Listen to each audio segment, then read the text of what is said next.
তাইলে কিন্তু বিয়া ভাঙ্গা যাইবো গা। আয় হন আজকে আমার বিয়া। আবার এমন করে। আয় সুন্দর মতো আট। কতক্ষণ হয়ে গেল গা, হেরা অন্তরে আইতাছে না। হেই এমন করতাছিস কে? চুপ থাক। বিয়াই আসসালামু আলাইকুম। ওয়ালাইকুম আসসালাম। আরে ভাই আপনারা আয়া পড়ছেন, এই তো কোনো সমস্যা নাই তো? আরে ভাবি কেমন আছেন? আরে বিয়াই এটাই তো আমার ছেলে।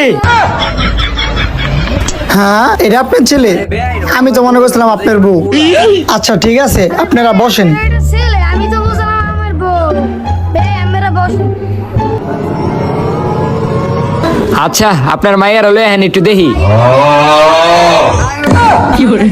এই ছাতার মাথা একটা জায়গায় আইছিনি পাও না মা? আচ্ছা আমার ভাইয়াটা দেখাইতেছে। কিছু মনে করে না।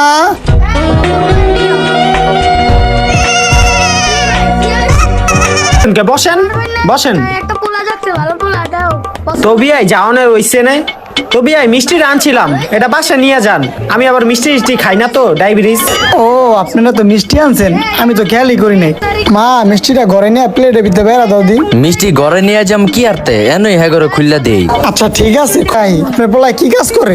আরে বিয়ে আমার পোলার কাজের সম্পর্কে আপনার কোনো ধারণাই নেই। আমার পোলায় মনে করেন দৈনিক 5-10 হাজার টাকা অনায়াসে কামায়। হ্যাঁ কি কোন বিয়ে 5,000 টাকা ইনকাম করে? তাহলে আপনার পোলায় কি কাজ করে? আরে বিয়ে ওই কাজের বিষয়টা পরে আসেন না। বাবা অনেক খিদা লাগছে, দুপুরে কিছু খাই নাই, একটু খাওয়ানোর ব্যবস্থা করো। ও আচ্ছা আমারও তো খিদা লাগছে।